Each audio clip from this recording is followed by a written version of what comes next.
কিতা একটা কথা কইতাম একটাই কও একটা কথা কইতাম ও আপনাকে আমরা মূল দিয়ে বিশ্বাস করি প্র্যাকটিক্যাল কিছু নয় না প্র্যাকটিক্যালি নয় যাবে কিছু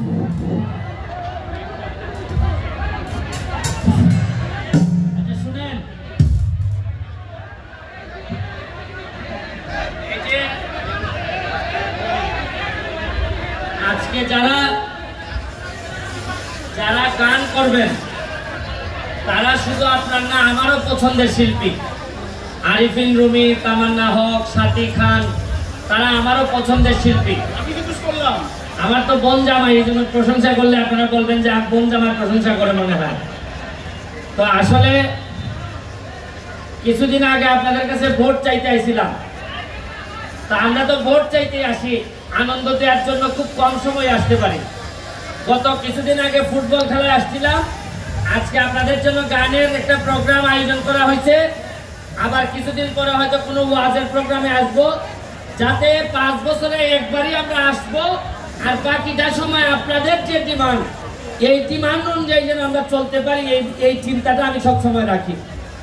আর আরেকটা বিশ্বাস হচ্ছে গিয়ে শুনেন আরিফিন রুমি বা যারা গাইবে গান সব সময় এরা প্রতিদিনই কোনো না কোনো জায়গায় গান করে কিন্তু আজকে যখন এরা এই জায়গায় আসছে আপনাদেরকে বুঝতে হবে যে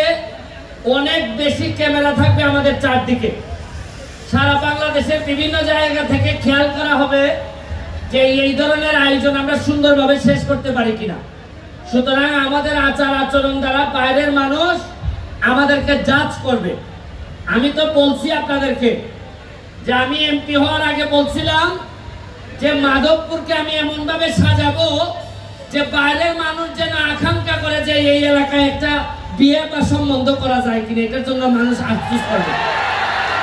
আর এখন আমি এমপি হওয়ার পর যদি বিয়ের আলাপ আসে এটা আমার এলাকার মেয়েই হোক ছেলেই হোক কথা বলার সময় বুক ফুলাইয়ে কথা বলবা যে বুঝা কথা বলো আমাদের এমপি ব্যারিস্টার সুমন আমরা হিসাব করে কথা বলবো যেন তেন জায়গায় আর সম্পর্ক এখন আর করা যাবে না আমরা ভালো ছেলে না হইলে বিয়ে দিব না ভালো মেয়ে ভালো বংশের না হইলে আমরা মাধবপুরে বিয়ে আনবো না আমি বলছি বিশ্বাস রাখেন ব্যারিস্টার সুমনে একবার যেহেতু বিশ্বাস করছেন বাকিটা ইতিহাস তৈরি করার দায়িত্ব আমার কাছে ছেড়ে দেন কারণ আমি বিশ্বাস করি যারা ঘাম দিয়ে গোসল করতে পারে তাদের পক্ষে ইতিহাস বদলানো সম্ভব আর তোমরা আমার বাচ্চার মতো প্রতিটা ছেলে মেয়ে তাদের ভবিষ্যৎ দেখার দায়িত্ব আমার শুধু বাবা মার না আমি চেষ্টা করব প্রতিটা ছেলে মেয়ে কোথাও যেন আটকাইতে না পারে আপনারা শুনে ভালো লাগবে গতকালকে থেকে আমরা শুরু করছি 1 লক্ষ আমের চারা মাধবপুর লাগবে তাও বগুড়া থেকে আনতেছি আমরা আমের চারা এই আম এত মিঠা আপনারা বলতে পারেন যে আম আনবেন কেন কারণ আপনাদের মুখ যদি মিঠা না করে তাহলে তো আপনারা কাজ না করলে আমরা বকাঝকা করবেন এই জন্য মুখ মিঠা করার জন্য আম আনিয়ে রাখতেছি আপনাদের কোন স্কুলে আমরা আম বিতরণ করবো আপনারা এটাতে সাথে থাকবেন এখানে টুটুল ভাই কোন টুটুল ভাই আছে আচ্ছা আমাদের ব্যারিস্টার সুমন ফুটবল একাডেমির সভাপতি এইখানের সেক্রেটারি সহ আমি আবার হয়তো পরে কথা বলবো আপনাদেরকে বলবো শুধু শৃঙ্খলা বজায় রাখবেন এক সেকেন্ড হচ্ছে গিয়ে যে জায়গা দিয়ে মেয়েরা আছে ভুলেও কোনো ছেলে এইদিকে যাবেন না এবং আমি প্রশাসনকে বলবো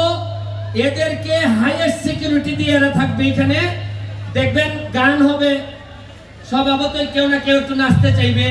নাচবেন ওই কোনায় গিয়া এদিকে আইসা নাচানাচির কিছু নাই ওই দূরত্ব রাখিয়া আপনারা আনন্দ করতে চান করবেন আর খেয়াল রাখবেন নামাজের আজান শুরু হওয়ার 2 মিনিট আগে বন্ধ করবেন নামাজ শেষ হওয়ার পরে আবার শুরু করবেন এটা আপনারা যারা স্থানীয় আছেন তারা খেয়াল রাখবেন আর যারা মুরব্বীরা এখানে আসছেন সবার প্রতি আমার সালাম রইল এখানে আমাদের সাবেক মেয়র মুসলিম চেয়ারম্যান সাহেব আসছেন আমাদের বাবুল খান সাহেব আসছেন আমাদের বহরা ইউনিয়নের চেয়ারম্যান সাহেব আলাউদ্দিন সাহেব আসছেন আমাদের এই চৌমনি ইউনিয়নের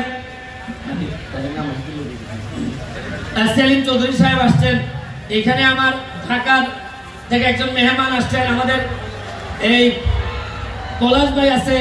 তারপর হচ্ছে কি আমাদের 2 নম্বর এই 1 নম্বরের চেয়ারম্যান পারুল ভাই আছে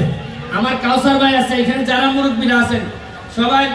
আমার যে বয়স অত নাম কেমনে মনে রাখতাম আমি, এটা আরো বয়স হলে তো বেশি কম বলইব আমার। কামাল চেয়ারম্যান সাহেব উনিও আছেন এখানে, আর টুটুল ভাই আসছে। আমার মনে হয় বৃষ্টি চলে আসতে পারে, এর আগে ভালো ভালো গান হয়ে যাক নাকি, কি বলেন? তবে শুনো, বুট একটুই দিসলাই, এবার 5 বছর টার হয়ে যাইবা, এই বুটে কত লাভ, এমপি সাহেব খালি গান বাজনা খেলা ওয়াজ চলতেই থাকবো। ও এমপি সাহেব কিতা একটা কথা কইতাম একটাই কম একটা কথা কইতাম ও আপনাকে আমরা মন দিয়ে পিকচার করি এমপি সাহেব আমার মা বাপ কেউ না আমি এতিম আচ্ছা মানুষ দেখবো, তোমারে দেখবো আমি, আমার মা আমার কিছু টাকা দেন না দেবো দেবো। আমার মা বাপ কেউ নাই আরেকটা জিনিস, দেন না, আমারে আমারে আমারে কেউ এমপি সাহেব ডাকবেন না, যারা আমারে চিনে না বাইরের মানুষ এমপি সাহেব ডাকলে ডাকেন, কিন্তু আমার মাধবপুরের সোনারঘাটের মানুষ কেউ এমপি সাহেব ডাকবেন না। যারা আমার ছোট তারা সুমন ভাই ডাকবেন, আর যারা আমার বড় আমারে সুমন হিসাবে ডাকবেন। ব্যারিস্টার সুমন যদি ডাকেন তাও ঠিক আছে, কারণ এমপি সাহেব ডাকলে আমার স্বভাব নষ্ট হইব। এরপরে আগামী 4 বছর পরে যখন আমি আর পাস করতে পারতাম না ধরুন, এরপরে মানুষে না ডাকলে আমার কষ্ট হইব। এর চেয়ে বাবা বইলার থেকে এটা বাদ হইবালা, তাইলে আমার আর কষ্ট হইতো না। কথা বুঝছেন নি? ঠিক আছে, থ্যাংক ইউ।